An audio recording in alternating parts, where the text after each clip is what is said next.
Hi guys, I want to do my first tobacco review today, and the tobacco that I want to review is Presbyterian Mixture. It's quite a well-known brand and people have different ideas about what's in it and what isn't in it. The write-up says, mellow blend of US Virginia tobaccos and high-quality Macedonian grades.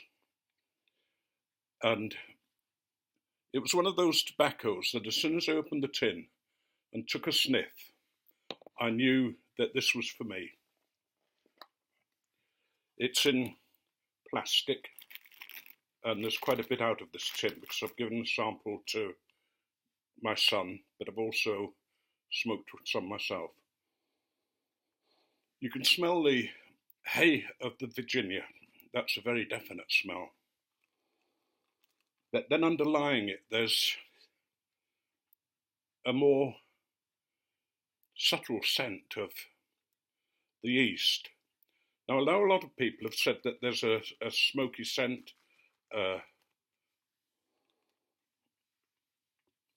and have put that down to the Lalique, to the other tobaccos in it. But for me, it smells very much of Russia, of Turkey, of the old tobaccos I used to smoke when I was a young man, and the old cigarettes that I smoked.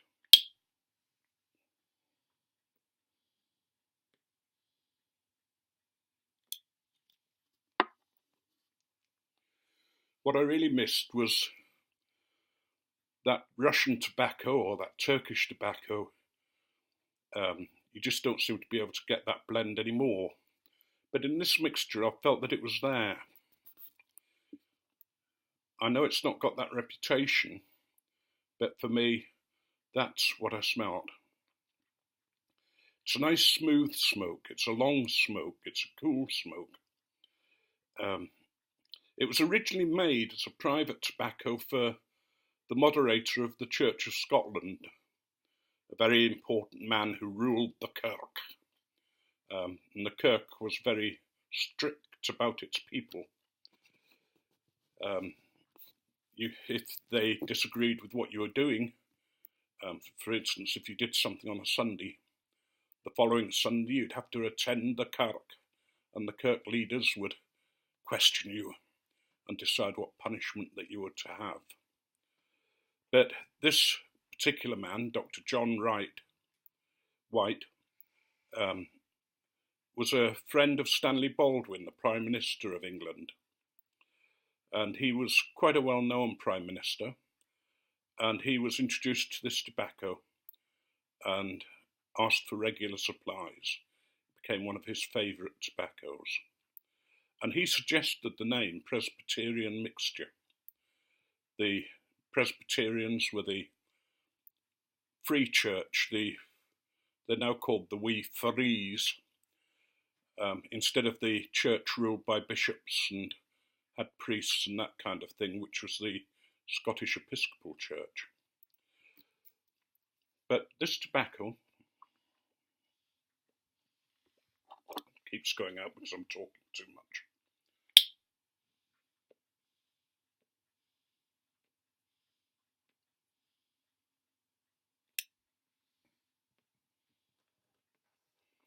As soon as I smoked it, a poem came to mind. It's not often when you're reviewing a tobacco that you get a poem in your head. But part of this poem says, 25 ponies trotting through the dark, brandy for the parson, baccy for the clerk, laces for a lady, letters for a spy. Watch the wall, my darling, while the gentlemen go by. The smugglers from France were called the gentlemen, and every level of society got things from them. Their tobacco, their brandy, their whiskey, all sorts of things, from clothes, all things that were very highly taxed in this country.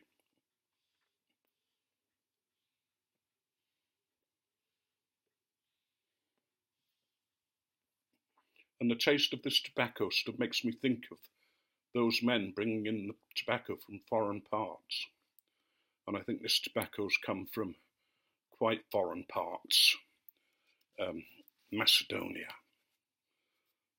The great king Alexander the Great was from Macedonia. And I can imagine that tobacco coming over and being blended into this, what I would consider very much an Oriental, a Balkan, a Russian, a Turkish blend. I feel a bit like the little boy in The King's Clothes, where everybody's sort of saying the king's got clothes on and how smart he looks, because I'm totally against, I think, most reviews I've read of this tobacco. I do agree with most of them that it's one of the best tobaccos that I've smoked. It's got a lovely taste and a lovely flavour about it, a depth that I really like. And I really do commend it to you to try it if you haven't. I want to move on a bit now and do a shout out. Shout out for a man that's, I believe, one of the most cleverest and intelligent men that you'll find on videos to the tobacco industry and to this society. And that's the Tennessee Bull. When I first saw the Tennessee Bull, I couldn't believe it. The way he was portraying himself. But listen to this man, he's got a lot of depth about him, a lot of humour, and a lot of, I almost have said countryside wisdom.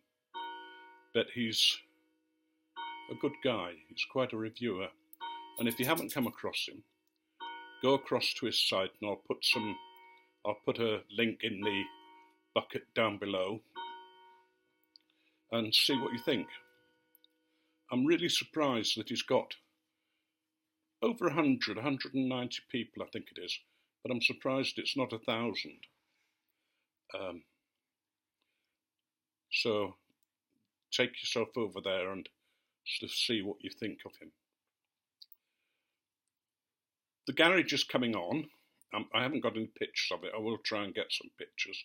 It's still full of rubbish, but we put up a box outside that we can put things like chairs and things from the garage just to make a bit more room.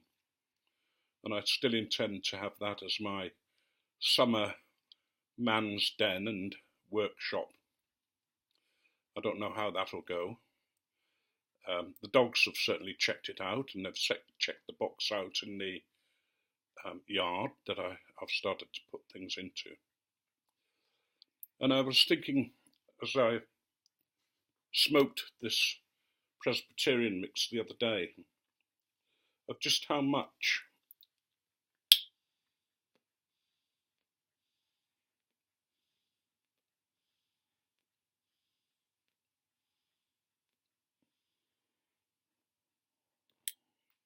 smoking's done for me and how important it's become and how important you guys have become. For those of you who know the Presbyterian blend, I hope you won't think too much of what the hell's he smoking. I never got that from the Presbyterian blend, but it's certainly going to be amongst my favourite tobaccos, even if you disagree totally with my idea of taste and my imaginative description of it. It's a good smoke, although I keep lighting this flipping thing today for this video. I think I've packed it a bit tight in my eagerness to get more and more of the baccy. I'm going to close there because it's coming up to 10 minutes. But do give Tennessee Bull a look. I think you'll enjoy his channel. So I'll say bye for now, and I'll see you again. But as always, may you be richly blessed and your family and friends kept in safety and in health. And you have my blessing as well. My blessing has always been a strange one, even when I was a priest.